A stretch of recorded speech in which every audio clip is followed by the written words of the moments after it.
Now in this series, I just want to go through a quick introduction first. So before we go into learning about the different development services that we have on Azure, what are we going to do? So first of all, I'm going to talk about the Azure free account. See, all of the labs that I'm actually showing as part of this series, as part of AZ-204, I've gone ahead and used the service as part of an Azure account. So if you want to practice along, you can actually also go ahead and create something known as an Azure free account. So I'll talk about that. There are some limitations when it actually comes to using the Azure free account as well. But then if you want to quickly get started on the Azure platform, you can definitely go ahead and start creating an Azure free account. So I use the Azure account on a daily basis when it comes to practicing working on the services on the Azure platform. I'll give you an example on how you can create an Azure free account. Then I'll give an overview of Azure. I'll give a quick view of the Azure portal. And I also will show you now the GitHub location for the code. So all of the code that I'm actually demonstrating in my labs, I'm going to give a reference of that code in a GitHub location. So I'll go on to it right now. So here I am in the URL where I have all of my reference code. Now this particular link is also available as a description for each video. So if you go on to any folder here, you will see all of the reference code. So for example, if you're looking at the series on Azure Functions, you can go on to Azure Functions and here you can get all of the code. Now what you can do is you can go on to the main repository and here you can actually download the entire zip contents. So if you want to follow along, you can go ahead and download the entire zip and then use it as reference code. So what I encourage you to do is to go ahead and build your own code and use this as a reference. It just helps you to understand more on the development process when it comes to working with Azure. Right, so let's go ahead and talk about other aspects such as the Azure free account, etc. Hi and welcome back. Now in this chapter, I just want to go ahead and give an introduction onto the Azure platform.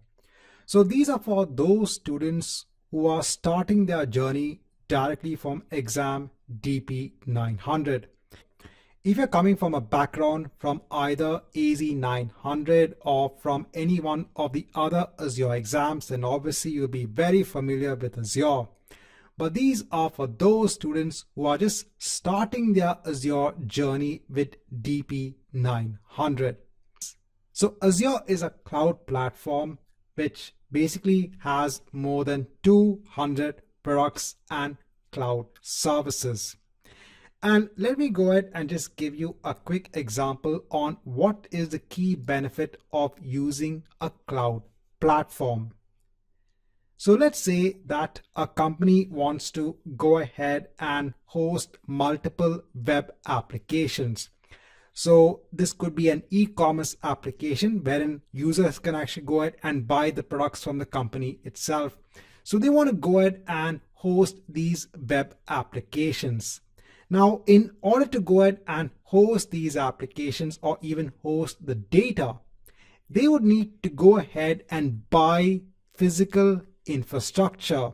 So they would need to go ahead and buy a physical server. They would need to go ahead and buy storage.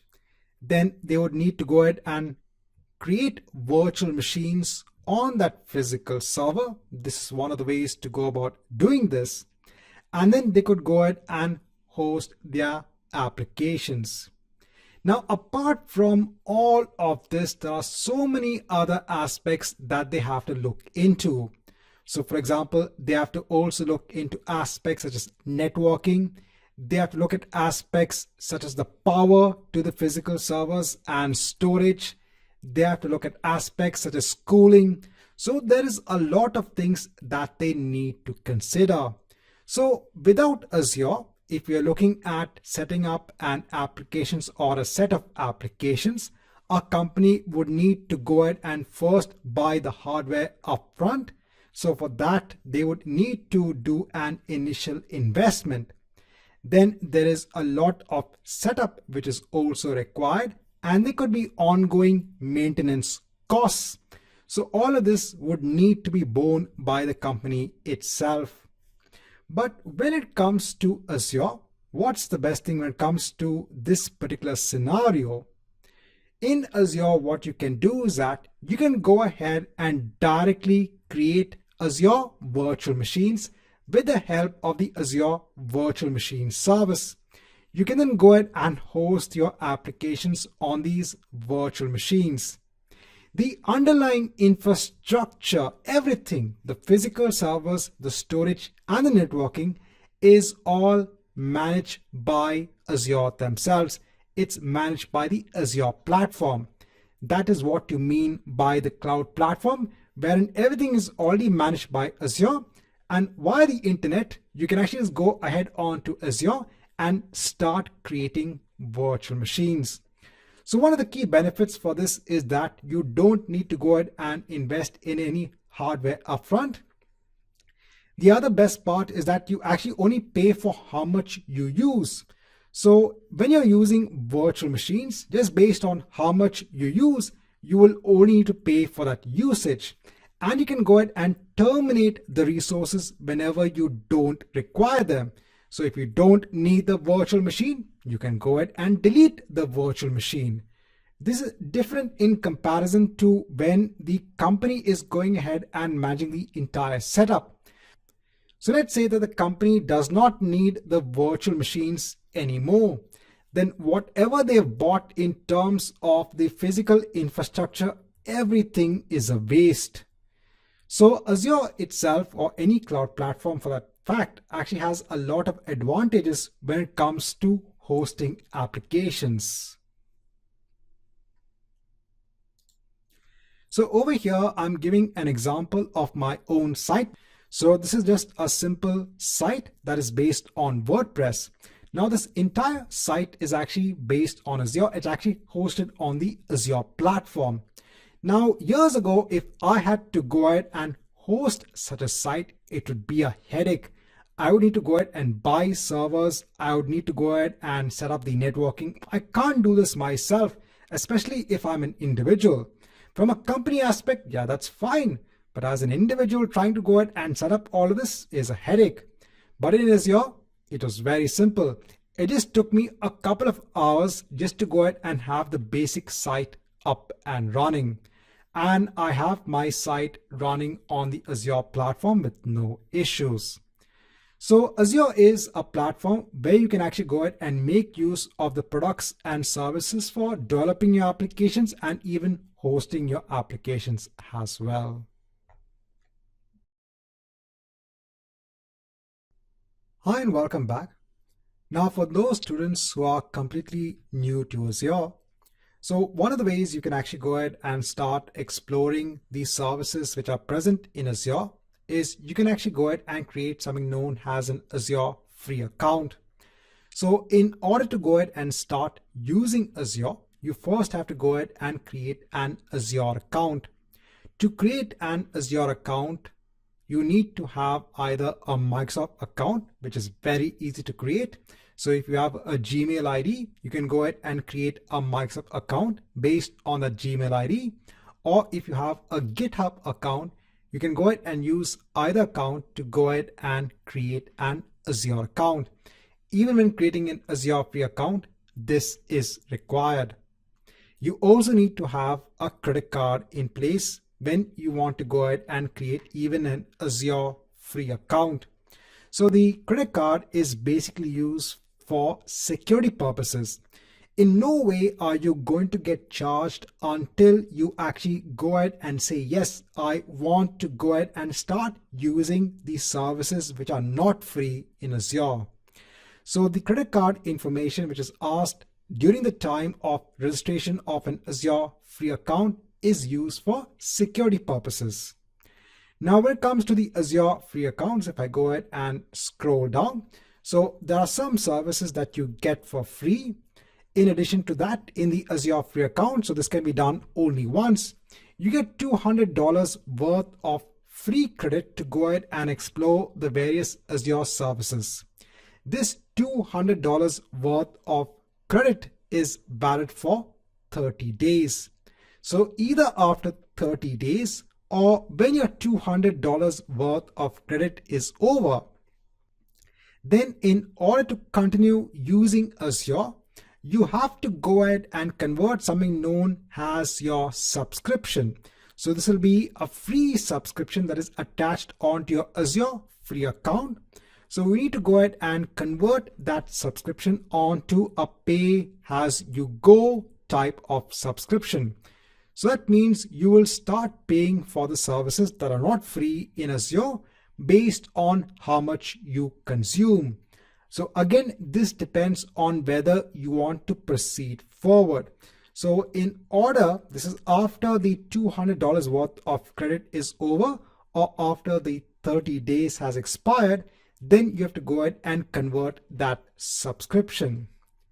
You can go ahead on this page and see all that you can actually do with the Azure free account. So over here, you will see some of the products which are free.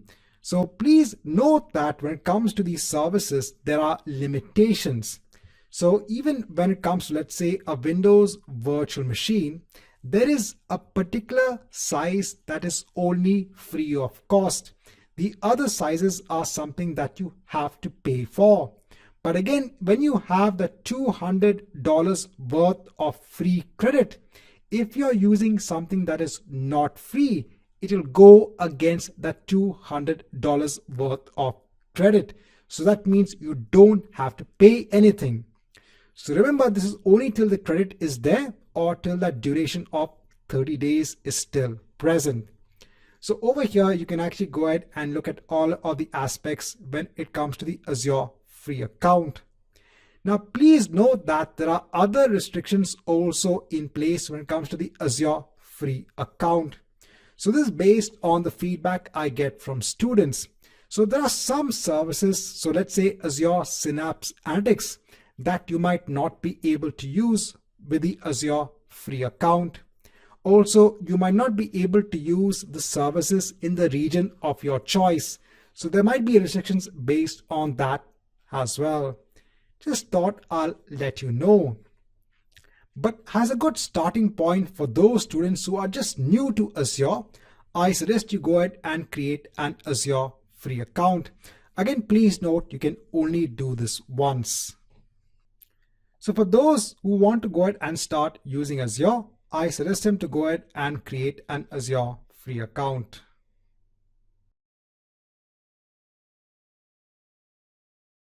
So in this chapter, let's try to create an Azure free account. So here I'll click on Start Free. So we first need to sign in with a Microsoft-based account. Now, if you don't have a Microsoft-based account, you can create a new one. So I'll hit on Create One.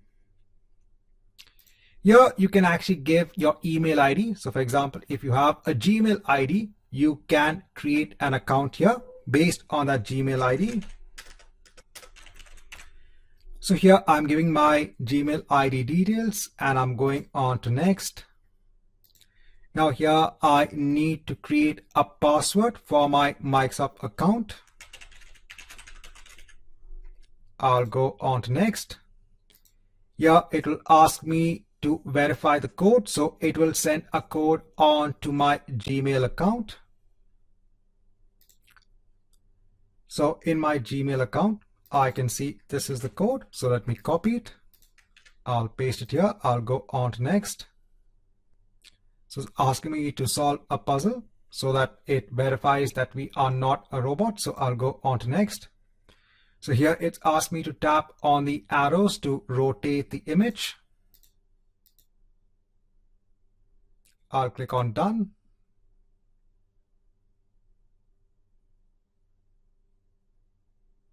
So now we can start creating our Azure free account. So it's asking us to specify our region to give all of these details. So I'm going to enter all of these details. So I'm entering all of the details. I've entered actually my first name and my last name. I've also entered my phone number. Now here I'll click on text me. So here I need to enter the verification code, which will be sent on to my mobile device. So I've got the verification code. I'll verify the code.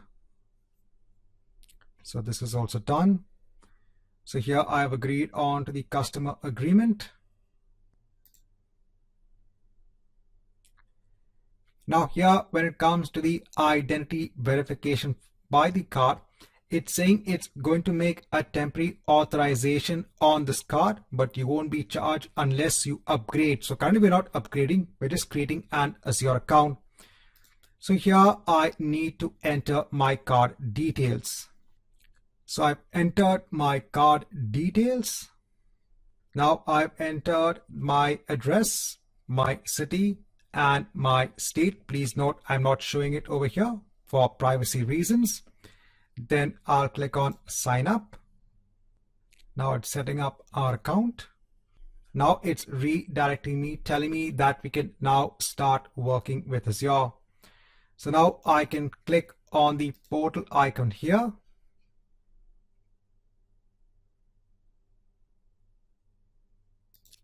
And here we are in the Azure portal. In this chapter, I want to show you the process on creating an Azure free account. Hi, welcome back. Now for those students who are not familiar with Azure, so let me go ahead and just give a quick view of the Azure portal. So the Azure portal is one of the ways you can actually go ahead and interact with your Azure services and your Azure resources. So on this page, I'm actually going to go ahead and click on the sign in button since I already have an Azure account in place. So I'm going to go ahead and use one of my existing Microsoft accounts. So it's basically a Gmail account that has also been registered as a Microsoft account as well. So I'll go on to next.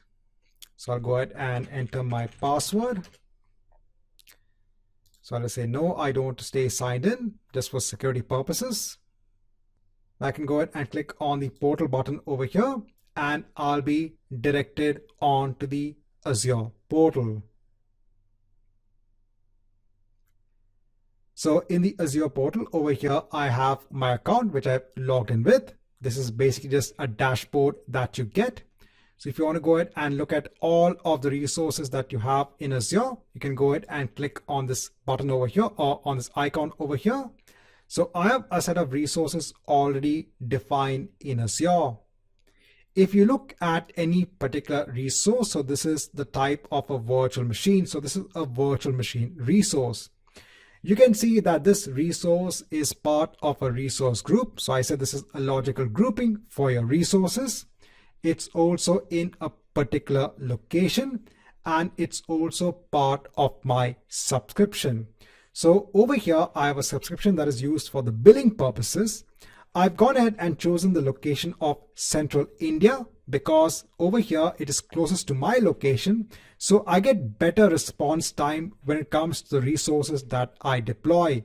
So if I want to go ahead and connect onto this virtual machine resource, it's much faster because the Central India location is closest to me. So try to choose a location which is closest to you if you want to go ahead and get better response time for the services that you are using. If you want to go ahead and create a new resource, you can go ahead and click on the add button over here. When you click on the add button, you are taken to something known as the Azure Marketplace. And over here, you get what are the popular services that are used, and you can also go ahead and search for the services in the Azure Marketplace as well. On the left hand side, you have links for the popular services, so your resource groups, your Azure web apps, your app services, your SQL databases. Whenever you do any operation in Azure, you also get a notification over here. So I can go back onto all resources. Now over here, if I just go on to my subscriptions, so currently I have multiple subscriptions in place when it comes to my billing. if I go on to any subscription, so over here you can see what is my last billed amount and what is the current cost. So I said whatever you basically create in Azure. So since I work with a lot of services, I create a lot of resources. I get billed every month based on how much I consume. Right, so in this chapter, I just want to give a quick overview on the Azure portal.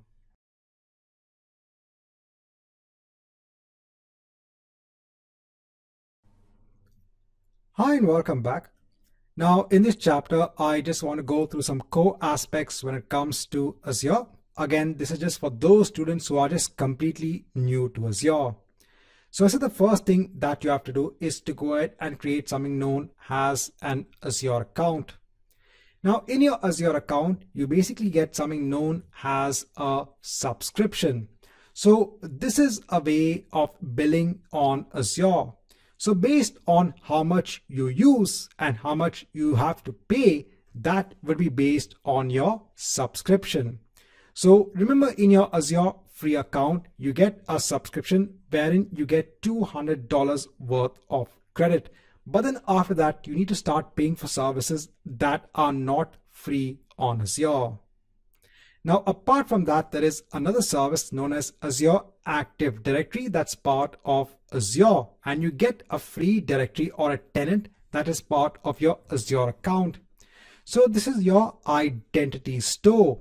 So in Azure Active Directory, you can go ahead and create users that have access onto resources that you define in Azure. Now in Azure, there are so many products and services that you can use. So for example, you can go ahead and use the Azure Virtual Machine service to go ahead and create a virtual machine, or you might go ahead and choose the Azure SQL database service to go ahead and create a SQL database. So all of these are known as resources in Azure. When you go ahead and use a service to create a resource, it has to be created in a particular region or location. So Azure has many locations across the world in which you can actually go ahead and create your resources. So over here in the Microsoft documentation, so I'm showing you the entire geography when it comes to the different data centers or the different locations across the world which has an Azure presence. So you can actually go ahead and create your resources in different regions. Also in each region, you have to go ahead and see if the service is available. So for example, if I go on to explore products by region, and if I go ahead and just say select all of the products over here, you can also go ahead and search for a particular product. So for example, if I'm looking at a service such as Azure Data Lake Storage, so I can see it is available in most of the locations. So in Canada Central, in Central US, in East US. But when you look at a feature known as Ultra Disk Storage, you can see that is not present in the Canada East location. So ensure that whatever service that you want to use is actually present in that particular region. Now next, coming back onto our particular diagram over here. Now in addition to locations, every resource also needs to be part of something known as a resource group. So the resource group is actually used to go ahead and provide a logical grouping of your resources. So a resource needs to be mapped onto a resource group. It also needs to be mapped onto a location, and it also needs to be mapped onto your subscription as well. So I said this subscription is a means of billing when it comes to Azure. Right, so in this chapter, just want to give some introduction onto the core concepts when it comes to Azure.